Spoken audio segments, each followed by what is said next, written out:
ఇప్పుడు ఈ చనిపోయిన వాళ్ళు మా నాన్న, మా తాత వాళ్ళు ఉన్నారు. ఎవరినైనా పిలిచి మాట్లాడొచ్చా మనం? తప్పు. అవన్నీ జరిగే పనులు కావు. ఒకవేళ ఒక ఆప్షన్ ఏముంది అంటే జనరల్గా వాళ్ళు మా ఇష్టంతోని మన వంశంలోనే మళ్ళీ మన ఇంట్లోనే పుట్టే అవకాశం ఉంది. ఆత్మను పిలిపించి ఆత్మ ఎక్కడుందో చూడొచ్చా? లేదు. సాధ్యమవుతుందా? ఇంపాసిబుల్. అది సాధ్యమే కదా? ఇంపాసిబుల్. కాకపోతే మన ఇంట్లో ఎవరికన్నా ఒక్కొక్కసారి వాళ్ళ ఆత్మలు అంటే వాళ్ళ కార్యక్రమాలు నిర్వహించకపోతే ఆత్మకు ఫ్రీడమ్ అనేది దక్కదు, కిందనే తిరుగుతుంటాయి. ఆత్మకు ఫ్రీడమ్ దక్కినా వాళ్ళకి అన్ని కార్యక్రమమైన ఆత్మలు మనతోటి తిరుగుతాయని విన్నాను నేను. లేదు, తప్పది.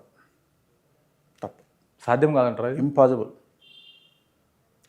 అంటే మిస్టీరియస్గా సినిమాటిక్లో చెప్పాలంటే ఎవరో చెప్తారు, బట్ అది అది ఇంపాసిబుల్. అది కాకపోతే వాళ్ళు మన ఇంట్లో వాళ్ళ పోలికతో పుట్టడము, వాళ్ళ వాయిస్తో పుట్టడము, వాళ్ళ లక్షణాలతో పుట్టడము అలాంటివి జరగవచ్చు. మన ఇంట్లోనే వాళ్ళ ప్రేమ ఉంటే పునర్జన్మ అనేది ఉంటుంది కదా. మళ్ళీ పునర్జన్మ అనేది మళ్ళీ పెద్ద లాజిక్. అంటే జన్మలో లాస్ట్ ఒక సైంటిస్ట్ కూడా ఒక ఆవిడ చనిపోయింది, వేరే వాళ్ళు చంపడం జరిగింది, మళ్ళీ వేరే వాళ్ళ పుట్టేసి అవన్నీ గుర్తుపెట్టుకుని వాళ్ళ దగ్గరికి వెళ్ళి ఇప్పుడు నేను ఒక లాజిక్ చెప్తా. చాలామంది అంటే నేను అనేది సెంటిమెంట్స్ వేరు, ఒరిజినాలిటీ వేరు. ఇప్పుడు మానవ జన్మ ఎత్తాలి అంటే ఎప్పుడు వస్తుంది మానవ జన్మ?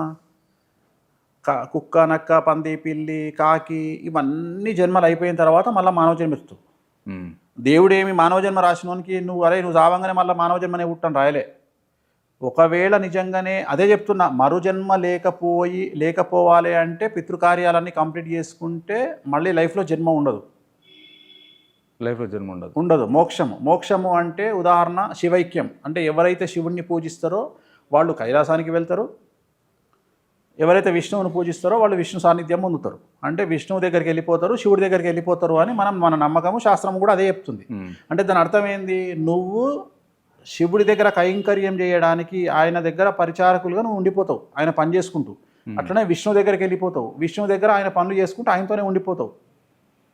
అది కూడా శాస్త్రం ఏం చెప్పింది అంటే మనల్ని విష్ణువు దగ్గర పనిచేసేటువంటి ఆయన దగ్గర ప్రోటోకాల్ ఎవరైతే ఉన్నారో వాళ్ళు వచ్చి ఆ లోకానికి తీసుకుపోతారట. ఇప్పుడు నేను చెప్పిన కదా, పైన ఉన్నటువంటి వ్యక్తి మోక్షానికి పోతాడు.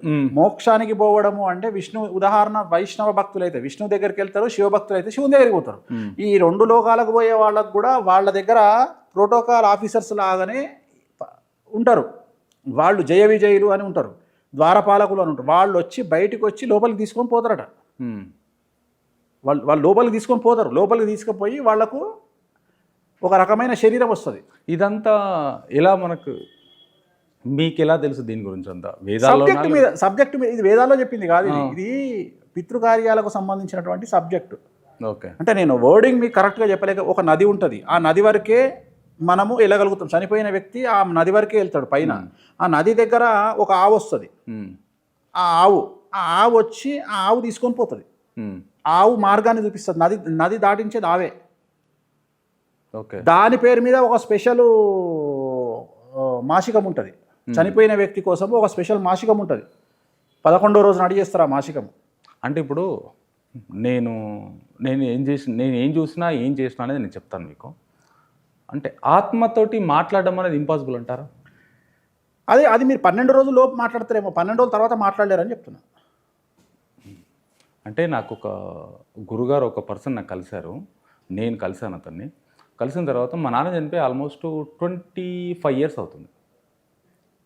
ఇప్పుడు మా నాన్న ఆత్మ ఎక్కడుంది, ఏం చేస్తుంది, మా ఊర్లో ఉన్నది అసలు నేను తీసుకెళ్ళిన పర్సను నా పర్సన్, ఆయనకి ఎవరో ఎగ్జాక్ట్లీ తెలియదు.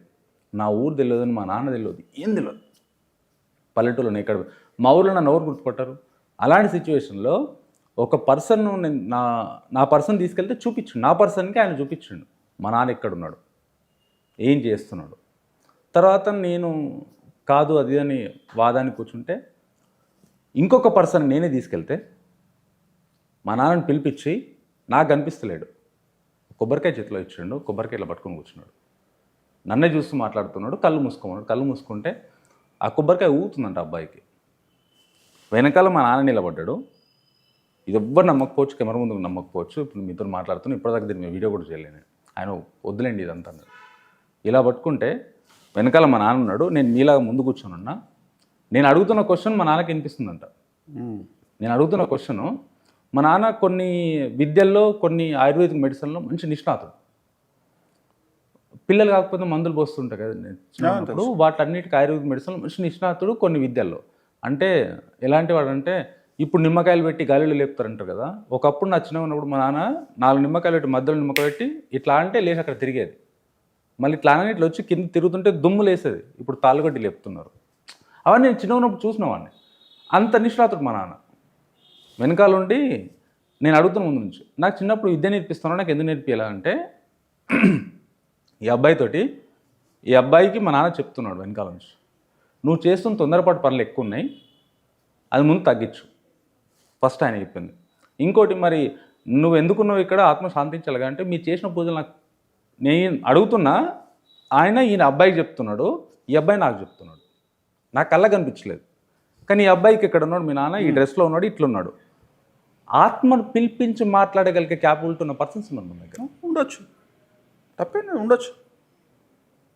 కాకపోతే ఆత్మ ఎందుకున్నది అనేది క్వశ్చన్ ఇక్కడ. అంటే నేను అడిగితే, మా నాన్న అడిగితే, మీరు చేసిన కైంకర్యాలు ఏవైతున్నాయో మీరు కరెక్టే చేశారు, చేసిన బ్రాహ్మణుడు సరిగ్గా చేయలేదు. మా నాన్న నేను ఇప్పుడు నేను ఏం చెప్పినా మీకు, కాశీలో చేసా, అదే చెప్పినా కదా, ఫుల్ఫిల్ కాకపోతే ఉంటాయి అని చెప్తున్నా. కాశీలో చేసా, ఇంట్లో చేసా, శ్రీశైలం చేసా. మా వంశం మొత్తం, మా పిల్లలందరినీ 3 ఫ్యామిలీస్, మేము అన్నదమ్ములు ముగ్గురు ఫ్యామిలీస్ తీసుకెళ్ళి చాలా మటుకు చేసా. గాయలో చేసిన, అన్ని ప్లేస్లో చేసినాక ఆయన మరి ఇన్ని ప్లేస్లో చేసినా కానీ నువ్వు బాగానే చేసినావు, చేసిన బ్రాహ్మణుడు సరిగ్గా చేయలేదు. నేను ఇప్పుడు మీరు నేను ఇది కూడా నమ్మకపోవచ్చు, మీరు చెప్పింది నేను మధ్య లేపాను మిమ్మల్ని. ఇది నేను ఎక్కడెక్కడ చేసినా నీకేం తెలుసు అంటే, నువ్వు కాశీలో అస్సిఘాట్లో కూర్చొని చేసినావు, ఈ అబ్బాయికి నేను ఏం చేసినా కూడా తెలియదు. నువ్వు కాశీలో అస్సిఘాట్లో కూర్చొని చేసినావు, శ్రీశైలం ఇంతమంది వచ్చారు, కానీ నీ వదినలు 2 రాలేదు, వీళ్ళు వచ్చారు ఇంతమంది వచ్చారు, ఈ అబ్బాయికి ఏం తెలుసు? ఎస్, నాకు అర్థమైంది. అదే, దట్ ఈస్ 100% చెప్తున్నాడు. నేను నమ్ముతున్నా. నేను అనేది ఏంటంటే, నేను మీకు ఇందాకనే చెప్పిన, ఎప్పుడైతే సాటిస్ఫై కాలేదో ఇక్కడనే ఉంటుంది ఆత్మ అని చెప్పిన. అంటే చేసే బ్రాహ్మణుల తప్పు ఎవరిదైనా కావచ్చు. ఇప్పుడు నేను ఒక ఎగ్జాంపుల్ చెప్తా. వేణుస్వామి మందు తాగుతాడు అంటే తీర్థం రూపంలో మందు తీసుకుంటాడు కామాఖ్యలో, మటన్ రూపంలో ప్రసాదం తింటాడు కామాఖ్యలో అని చెప్పితే విమర్శించేవాళ్ళు ఇవాళ తెలంగాణలో ఇవాళ మీరు కంప్లైంట్ ఇస్తున్నట్టే కదా, చేసిన పంతులు సరిగా చేయలేదని. నేను 100% కంప్లైంట్ ఇస్తున్నట్టే కదా. ఇవాళ నేను చెప్తా మీకు, గుళ్ళో పూజ చేసే పూజారులు అంటే గుళ్ళో పూజ చేసే వాళ్ళను పూజారులు అంటారు, అర్చకులు అంటారు. బయట పూజారి అంటే పూజను హరించేవాడు పూజారి, అర్చకులు. బయట ఉండే వాళ్ళను పురోహితులు అంటారు. సో నేను ఇప్పుడు పూజారులకు సంబంధించిన ఒక కంప్లైంట్ చెప్తా మీకు. చెప్పండి.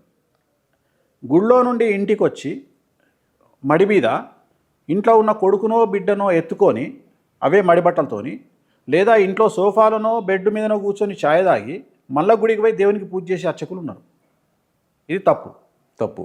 ఇంకో రెండో తప్పు ఏం చేస్తారు? రెండవది, పురోహితం చేసేవాళ్ళు సూతకం కంటే పురుడు చాలా డేంజర్, శాస్త్రం చెప్పింది. కానీ పురుడులో కూడా ఇవాళ దేవాలయాలకు పోయి పూజలు చేసేటువంటి పురోహితులు, శివుడికి అభిషేకాలు చేసే పంతులు నాకు తెలుసు. ఇప్పుడు మీరే అన్నారు, ఉదాహరణ సూతకం మీదనో పురుడు మీదనో ఒక ఇంటికి పోయి పూజ చేసిరు అనుకోండి, ఎవడు డ్యామేజ్ అవుతాడు? మీరు డ్యామేజ్ అయినట్టు అవుతారు. నేనే కదా, ఈయనకేం కాదు. ఈరోజు ఎంతమంది వేద పండితులు త్రికాల సంధ్యావందనం చేసే వాళ్ళు ఎంతమంది ఉన్నారండి? లేరు. ఇప్పుడు నిత్యాగ్నిహోత్రి అంటారు. నిత్యాగ్నిహోత్రి అంటే ప్రతిరోజు వాస్తవంగా అట్లీస్ట్ ఒక్కసారన్నా మనము హవనం ఇంట్లో హోమం చేసుకోవాలి. వాళ్ళే 3 సార్లు చేసేవాళ్ళు కూడా ఉన్నారు. 3 సార్లు చేసేవాళ్ళు చాలా తక్కువ. సో వాళ్ళని మనం యాజీలు అంటాం, సోమయాజీలు అంటాం. సో వాళ్ళు ఉంటేనే మనం పెద్ద పెద్ద యాగాలు చేయడానికి మనకు పర్మిషన్, ఆ పర్సన్ వస్తేనే మనకు పర్మిషన్.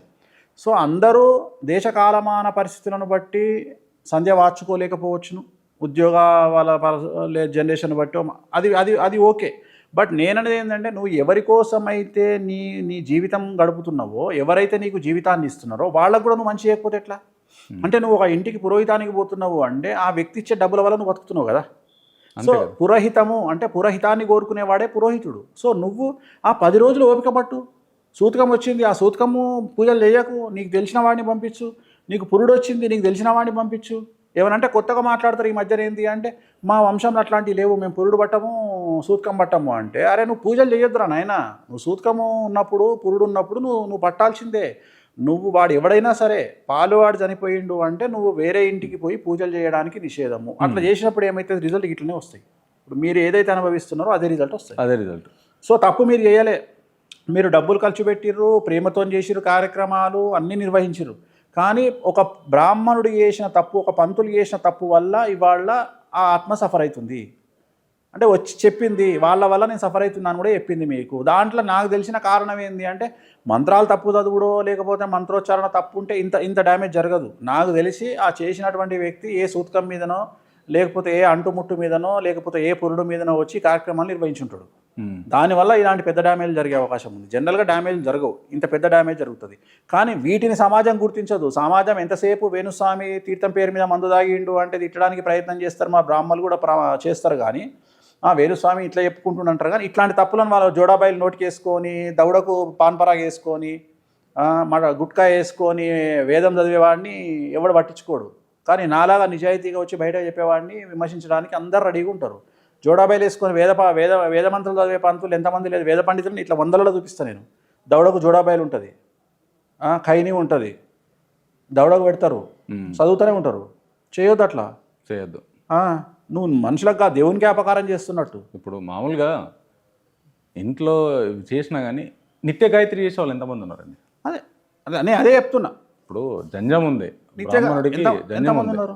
అంటే నేను అదే చెప్తున్నా. అంటే ఒక దేశకాలమాన పరిస్థితులు, ఇప్పుడు వాళ్ళని కూడా మనం విమర్శించడానికి ఏం లేదు. దేశకాలమాన పరిస్థితులను బట్టి అంటే పురోహితంలో ఉండేవాళ్ళు, నేను అనేది ఏమంటే అట్లీస్ట్ పురోహితంలో ఉండేవాళ్ళు, అర్చకత్వంలో ఉండేవాళ్ళన్నా చేసుకోవచ్చు.